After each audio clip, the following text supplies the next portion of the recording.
The manifesto, I'll give you my thoughts. Local elections, I'll talk about that. How are we doing on the abortion issue? All that and some electricity coming up on I'm Right.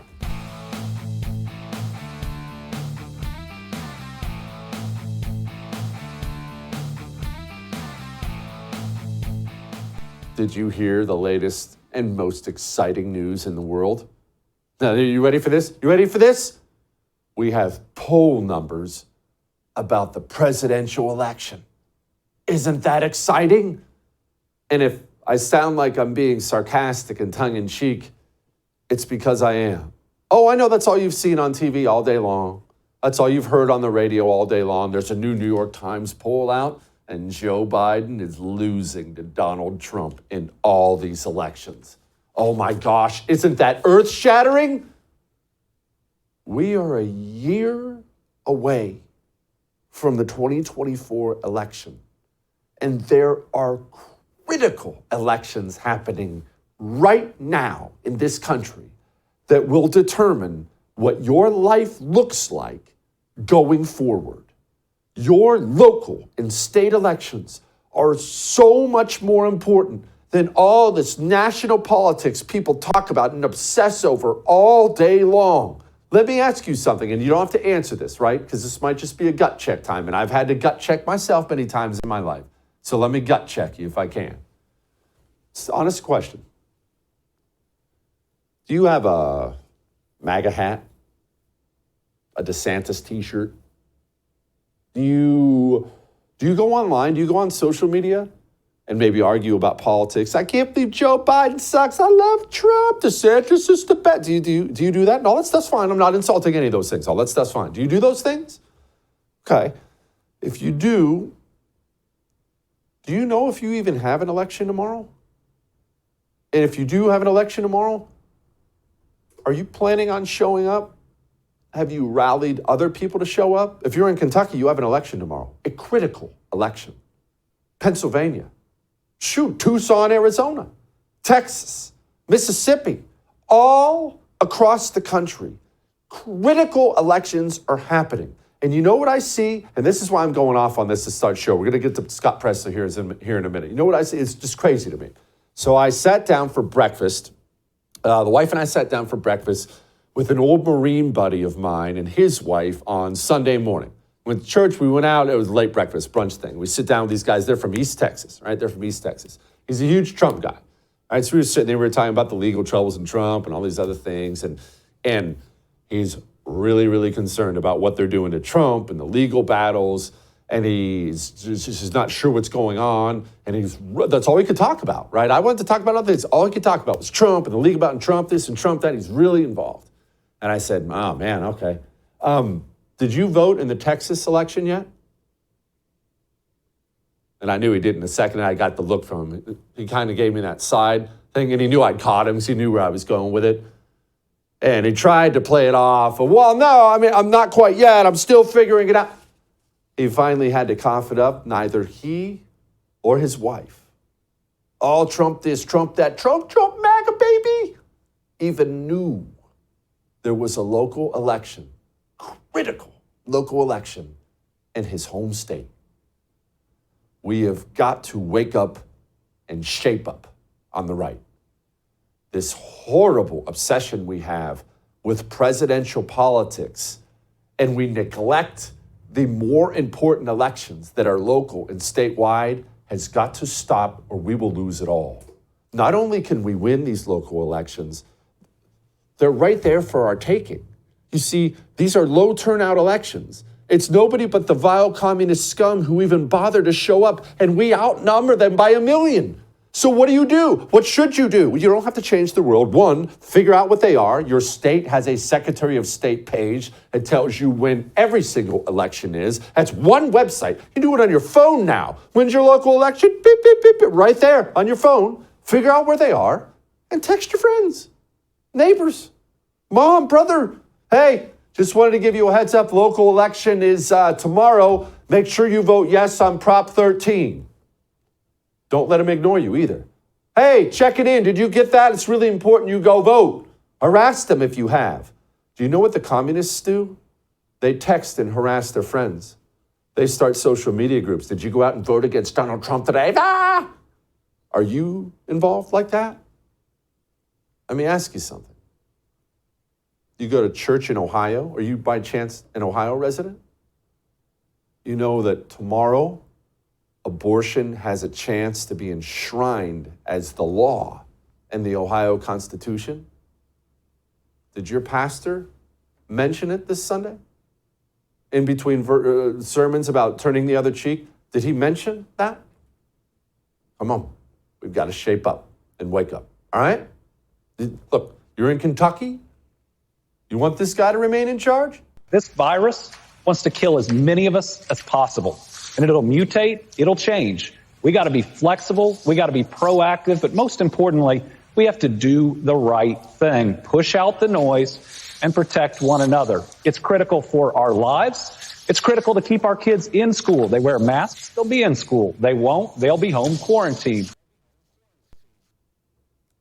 Don't you remember when American politicians, Democrat and Republican, used to feel totally comfortable threatening you with things they would take away from you because of a virus? I remember that like it was yesterday. Anyway, don't get me started. We're talking about local elections here. Joining me now, my buddy Scott Pressler, national spokesman, early vote action pack, out there actually putting in the work. Scott, I don't want to distract you from the 2024 presidential election, which is a year away, and the primary and stuff, but there are some fairly important elections happening like tomorrow. Let's start with the governor's races. What ones are they and where? Thanks, Jesse. So yes, tomorrow, Tuesday, November 7th, we have elections. In Kentucky, you heard it himself, that Andy Beshear, Democrat governor, he is no moderate. He shut down the schools, he shut down the churches, he let out the inmates while punishing law-abiding citizens. So no, we cannot reward him for what he did during the pandemic. We must elect Daniel Cameron running for governor of the Commonwealth of Kentucky. We also have Mississippi. Tate Reeves is the current Republican governor of Mississippi. He is running for re-election. Now, Stacey Abrams, she's been working in Mississippi to try to flip that state blue. We must hold this governorship. And as you know, Jesse, we already had victory earlier this year when we elected Governor-elect Jeff Landry in Louisiana on Saturday, October 14th. Those are the gubernatorial elections. Scott, before I move on to Pennsylvania, where I know you've been spending a bunch of time, I'm not asking you to do a crystal ball thing. Who's going to win? Who's going to lose? I'm really not. All I'm asking is, are you seeing good momentum, good movement on the ground in one, hopefully both of these places, neither of these places? Tell me what you're seeing as the guy on the ground. Well, look, Jesse, I'm not a baloney guy. I'm not a hopium. I'm not going to tell you what you want me to say or what you want to hear. The fact of the matter is the Democrats are going into Election Day with 400,000 votes. They're voting by mail. They're voting early. This is anyone's game. And I mean that. In any of the elections happening tomorrow, in Virginia, the Democrats aren't where they need to be. In Kentucky, Republicans and Democrats are neck and neck. And in the Commonwealth of Pennsylvania, if our base turns out, we win. This all comes down to who is going to show up until the polls close at 8 p.m. Eastern time zone tomorrow in Pennsylvania. However, I will tell you, I'm here in Allegheny County in Pittsburgh, Pennsylvania, and we are seeing unprecedented activity in Allegheny County. This is a 2-to-1 D to R county, and despite that, we are tied in this election.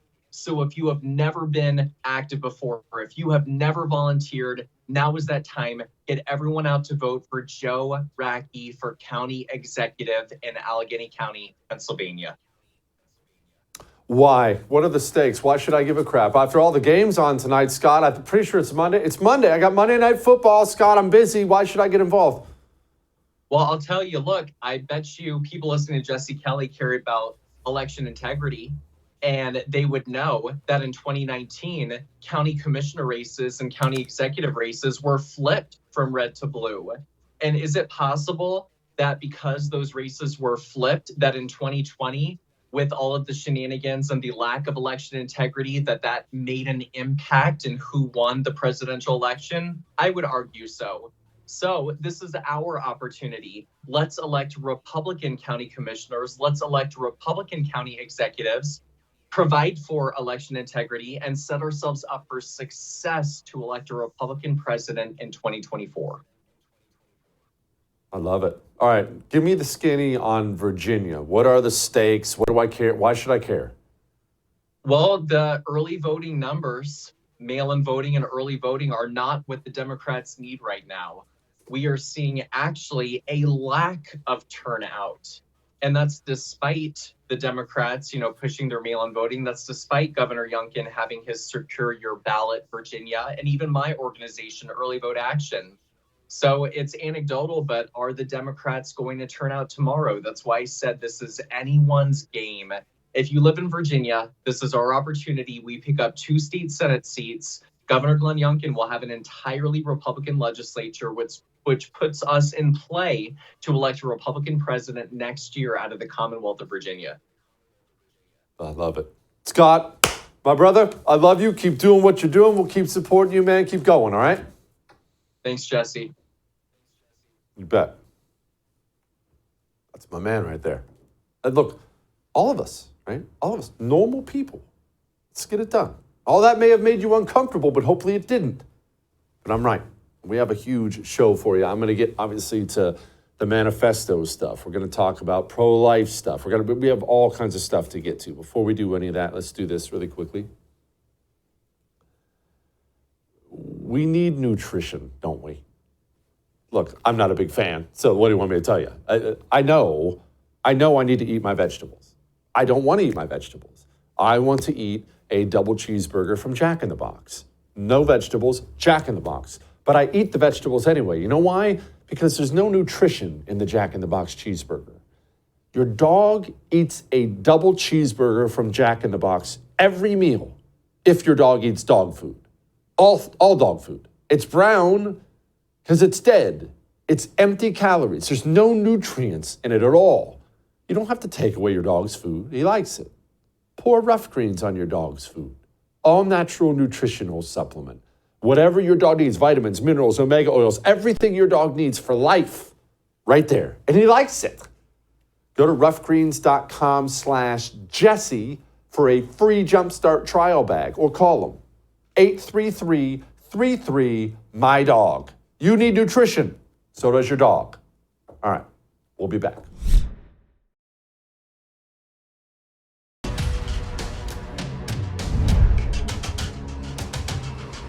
But I'm not going to let parents come into schools and actually take vetoed the books bill. out and make their own decision. You vetoed it. So, yeah, power I parents, you vetoed stopped the it. bill that I don't think parents should be telling schools what they should teach. That moment didn't turn out very well for Terry McAuliffe and Democrats. Joining me now, great investigative reporter for the Daily Wire, Luke Rosiak, author also of the book Race to the Bottom. Okay, Luke, things kind of changed in Virginia ever since then. I remember I even had to live there for a year, and it was a blue place. I remember looking at the TV ads, the yard signs, and it was blue. Granted, I was in Northern Virginia, the blue part. Now we have this Republican governor and a big election coming up. What happened? Yeah, well, tomorrow's the big day. Virginia is one of the only states that has elections in off years. Republicans controlled the state legislature in Richmond for decades until 2019, when the Democrats added the House and the Senate to their Democrat governor, and they had total control for 2 years. They did some crazy things, like you just saw with, parents. Basically, schools became the big issue, and the Democrats doubled down on basically the teachers' union message. They closed schools. And it was 2 years ago that Governor Glenn Youngkin won his surprise victory. So now, on Tuesday, we'll see elections to determine whether Republicans can control the Senate. They need to take back the Senate for Youngkin to basically do the things he wants to do. The Democrats are counting on basically just distracting people with abortion and national stuff, with like invoking Donald Trump and things like that. But the Democrats have really swung left since last time. So if people think It's going to be like it was in 2019. It's actually going to be a lot more radical Democrats. A lot of the more moderate ones lost their primaries. There's a lot of discontent even among traditional Democrats here, where this incoming batch of Democrats is kind of poised to be more radical than anything we've ever seen. Now, hold on. I want to nail down on that for a second. You say the moderate ones are losing and the radical ones are winning, so Virginia's going the other way? In the Democrat primary, yeah. So it's kind of a low turnout primary election, especially because it's an odd number year. You're not voting for the president. You're not voting for Congress. And so the people that wind up turning out in the Democrat primary are the most hardcore partisans. And so you have things like kind of a traditional sort of Bill Clinton Democrat who has been in office for a long time was defeated by this far left school board member who now wants to be promoted to the state house. And she used her school board position to retaliate against her election opponent, who's a conservative teacher, and basically had to try to have her disciplined. So it really seems like something pretty corrupt going on.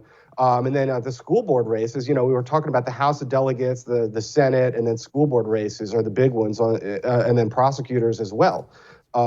And so you have a guy down in Chesapeake who's basically a Satanist. He tried to have a after-school Satan club in schools, and he kept pushing that even after a Satanist murdered 7 people just 5 minutes away from his school. He's talking about how he wants all the kids to join the Satan club because if they have the capacity for logic and critical thinking, they wouldn't be Christians.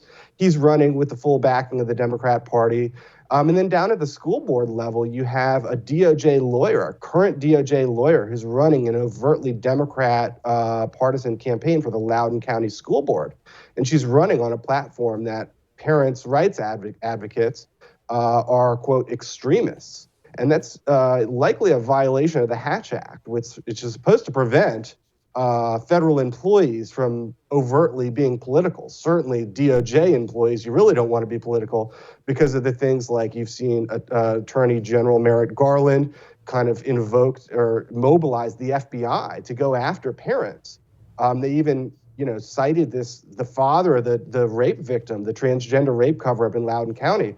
So Loudoun County was kind of ground zero for the DOJ intimidating parents. And now we have a DOJ lawyer running for office as a Democrat in Loudoun County.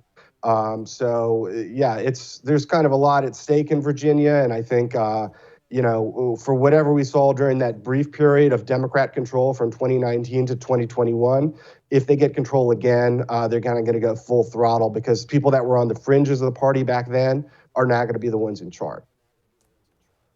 Okay, Luke, obviously you've kept us abreast of all the news from Loudoun County over the years, and we appreciate that. So I'm on the outside looking in. I don't live in Loudoun County. I live in Texas.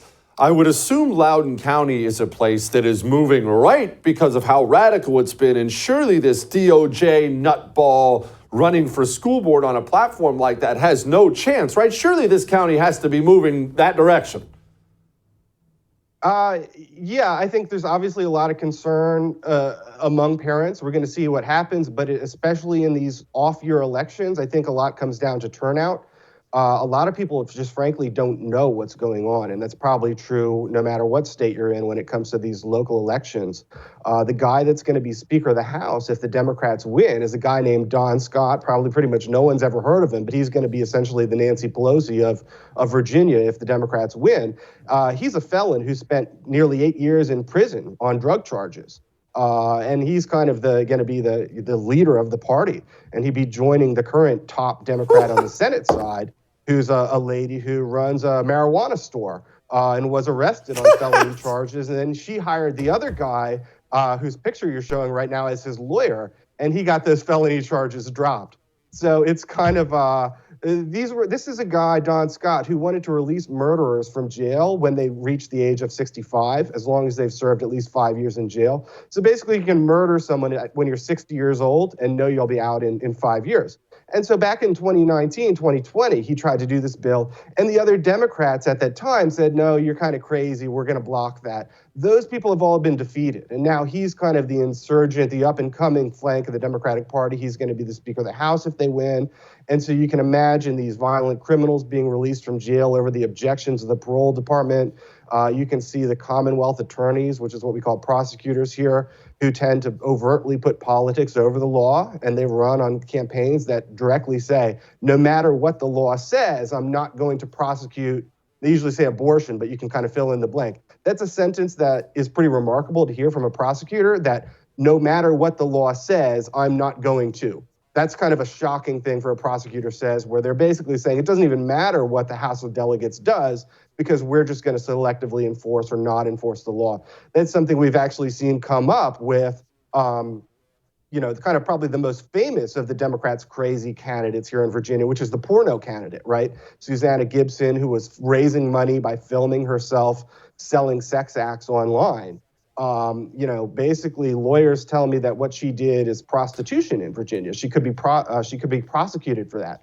So I did a Freedom of Information Act to the local prosecutor. I found that she's actually coordinating with the candidate, helping her with her PR messaging rather than prosecuting her. Luke, honestly, I don't know that this has ever happened. I'm at a loss for words. There's a demon worshiper, and there's a porn star, and there's drug. And Luke, just come back soon and keep us updated, brother. Thank you so much. It does seem like the setup for a joke. Thanks for having me, Jesse. Thanks, boss. Yeah, you see what I mean?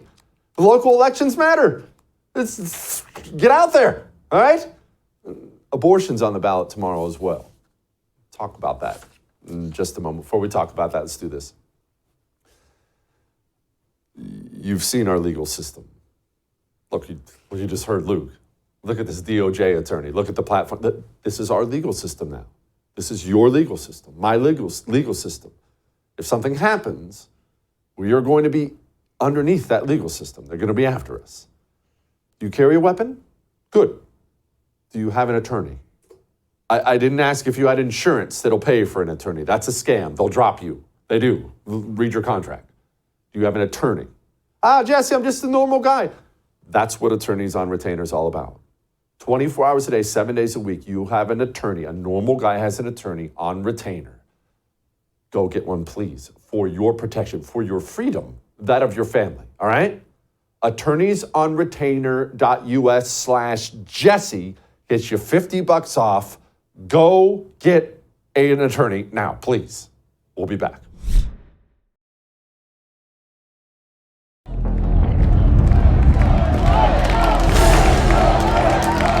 I have good news and I have bad news. The good news is if you're in Ohio, abortion is on the ballot tomorrow. And if you're pro-life, you can actually get up and get off your butt and go do something about it. The bad news is that abortion shouldn't even be on the ballot because the last time it was on the ballot, you didn't get up and get off your butt and go do something about it. So either you're going to or you're not. And I'm going to echo someone else's sentiments here. So I'm basically ripping someone off. I forget who it was. They said, that crazy liberal white woman with no life and 10 cats, I promise you she's going to go vote for abortion tomorrow. Are you too busy? Practicing games on and stuff like that? Okay. Then don't complain when it's enshrined in your Constitution. Joining me now, Greg Price, Communication Director of the Great State Freedom Caucus Network, and Sean Carney, President and CEO of 40 Days for Life. Sean, we've been covering this a lot. We always will. Please tell me we're going to win in Ohio. I hope we do, but this approach in a post-Roe America of we will panic, we will tell people that women are dying in the streets, we will say that young rape victims are in danger of dying, we will use every scare tactic to push abortion through. This is exactly what they did, and I know you've covered it, but this proposition is insane. It allows abortion through all 40 weeks. It allows minors to get an abortion without parental consent. It allows adults to assist minors to get an abortion without parental consent with no repercussions for the adult who assists the minor to get the abortion. It obviously has the sex changes with no parental consent, but the abortion part is absolutely insane, and it does go through all 40 weeks. Of course it does. Of course it goes all 40 weeks. Greg, Let's do a little rewind here, just so everyone remembers, and it's important we look back on how we've failed terribly. Why is the red state of Ohio, very red now, used to be purple, very red, why is the red state of Ohio, why is there even an option to enshrine abortion in the state's constitution, Greg? Well, it's very simple, Jesse, and that is the pro-abortion side is extremely motivated and extremely well-funded, extremely loud, extremely angry, a lot more so than our side, which is very, very disappointing. And you've seen, in states everywhere all over the country, abortion has become, abortion bans in particular have become electoral poison for our side for those various reasons. And so I think this in Ohio is a legitimate test for the pro-life movement, because this isn't even a ban. It's a constitutional amendment to continue to enshrine abortion in the Constitution. And if we can't, keep that out of the Constitution in a ruby red state like Ohio, we got a real problem. It's a legitimate test. I think it's also something that hasn't been talked about too often, a legitimate test for the faith community too. Like, if you're so committed to the pro-life movement and protecting unborn life as you claim to be, faith leaders and faith institutions have to be heavily involved, and this is going to be a real test and to see just how motivated our side is to get out there and vote to protect life. Sean, I'm glad Greg brought up this point. Look, simple numbers-wise, the amount of Christians, Catholics, whatever, the amount of church-going people in Ohio, I have no doubt, exceeds the number of people who love abortion by orders of magnitude. Therefore, this shouldn't even be close. So I have to ask, even though I already know the answer, where are the Christians? Well, this has been, I think, a positive on this front from what I've seen, because typically you get things like this and you never hear from anybody. But the Catholic bishops of all the dioceses of Ohio have spoken strongly and told people to vote no. They poured $1 million into the campaign. It's encouraging news. We always don't get a lot of encouraging news from clergy. But the Catholic bishops I know have done a lot. They've poured $1 million into it. They've been adamant. Everything y'all are saying, it just doesn't make sense. I agree with you. This is Ohio. In a lot of ways, this is the birth of the pro-life movement. This is where pregnancy centers started before Roe v. Wade legalized abortion. Cincinnati is one of the most pro-life towns in the United States, if not the most pro-life major cities in the United States. There's a lot going for our side. I am worried about the wording. This was the problem in Kansas last year when abortion won. The Kansas, you walk up to vote and you're pro-life, you better have like 3 lawyers with you to explain what the heck it is you're trying to vote for. It is very confusing when you read the wording that's on the ballot. It's basically, do you want to be good and help healthcare, or do you want to be horrible? And it's word salad, it's long-winded, and people need to know, in the end, vote no. In the end, vote no. Okay, Greg, give me an update, if you will, because you're running this wonderful State Freedom Caucus thing, among others. What's going on with abortion in other states at the state level? I know we've had some wins. Are we still getting those? Yeah, we've had tons of wins over the last year. In South Carolina, they passed the heartbeat bill, I think, 2 years ago, and then it got struck down by the state Supreme Court. But they passed it again. And this time, the court had a conservative majority, so we got the heartbeat bill in South Carolina. North Carolina passed maybe not a strong enough pro-life law, but they passed a pro-life law as well. We've gotten this done in states, like Montana, and in states like Idaho, and so there've been a ton of wins over the last year for the pro-life community, but there've also been a lot of losses, and I think the losses have kind of they've gotten certainly a lot more attention than the wins, specifically in places like Kansas. And I think, the pro-life movement really has to think about their strategy for the future, not just to affect legislation, but to win hearts and minds. I think, I don't think we were as ready as we should have been for what the electoral situation would look like in a post-Roe America. And that certainly has reflected itself. And I think our strategy needs to improve greatly for the future. Speaking of hearts and minds, Glenn Youngkin was talking about 15 weeks, Sean. Here he is. I really feel that this is a moment for us to come together around reasonable limits where we can protect life at 15 weeks, where a baby feels pain, with full exceptions in the case of rape and incest and when the mother's life is at risk. And I think this is a place that Virginians can come together. All the way up through birth is way too extreme. This is a place we can come together and settle on a very difficult topic, and I think we can lead here as opposed to fight. Well, yeah, but current Virginia law says it has 26 weeks, has abortion access up to 26 weeks. Why not just leave that law in place? Well, what I'm hearing from Virginians, and nearly 70% have responded that they would support a bill to protect life at 15 weeks with full exceptions where a baby can feel pain. And I think this is a reasonable place for us to land. And what's on the ballot, I think, is a choice between no limits. Okay, Sean, look, I'm obviously a bit more hardcore on it than 15 weeks, to put it mildly. I don't even believe in exceptions, but I'm also all about moving the ball in the right direction. Glenn Youngkin's in Virginia, 15 weeks, if that's what they can get. Are we okay with that for now, understanding that we'll want more later? Are we okay with that for now? No. I mean, this is, I think, a well-intentioned, there's a lot of good Republicans pushing this. It's a good intention in a post-Roe America where they're scrambling, hoping abortion doesn't come up. It's well-intentioned. It's awful. It's completely stupid. And it sounds bad. And it's not based on science. So it's okay to abort the baby if he or she can't feel pain? So now we're the party of mercy killing? I mean, they can't feel anything. What's the big deal? And what in the world? We're just grabbing 15 weeks out of thin air. What happens when you're 14 weeks and 6 days? What happens in the 24 hours where all of a sudden you get to stay? You get to live amongst us. I hate the 15-week ban. I think it's a huge mistake. I also think it's a loser politically. Who's going to convert? Who's going to come together? These people want abortion at 40 weeks and they want infanticide, especially in Virginia where their previous governor, articulated on the radio. Who's going to say, oh, yeah, 15 weeks, I'll go for that?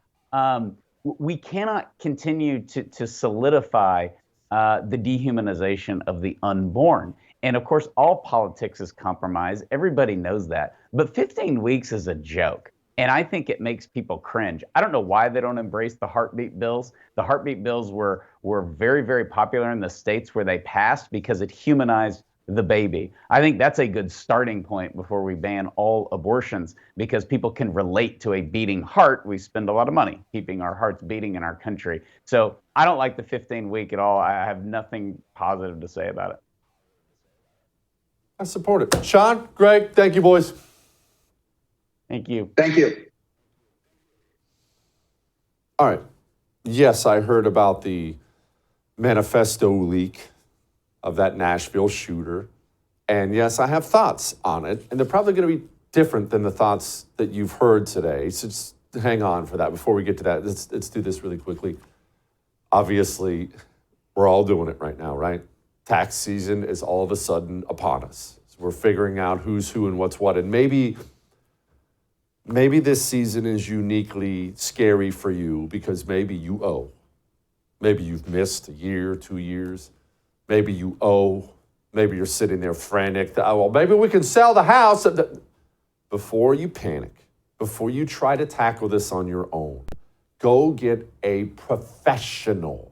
A professional. Tax Network USA, they're professionals. They will help you. They know what they're doing. If you owe $500,000, if you've missed for 10 years, there's nothing you're going to tell Tax Network USA that they haven't heard before. They will get involved and they will get you out of it. TaxNetworkUSA.com/Jesse. Go, all right? TaxNetworkUSA.com/Jesse. We'll be back.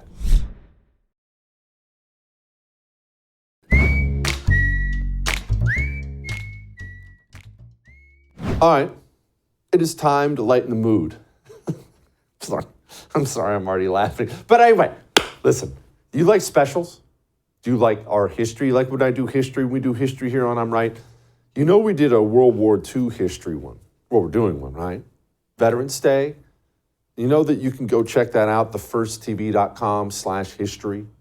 Thefirsttv.com/history. Sign up to be a First TV subscriber. Enjoy all the specials we do whenever you want. All right? All right. Here's a man Here's a man who, I think he needs to change professions if he's an electrician. Weeknight to ground or negative. The tip of the gun here simulates a human finger. I made this simple circuit and I'll plug it in. Now the circuit is hot and the voltage is on the voltage. Oh my God! Please join me for the first time to hear how it sounds. And 1, 2, 3, 4. Wow, this is wild. You can see how far.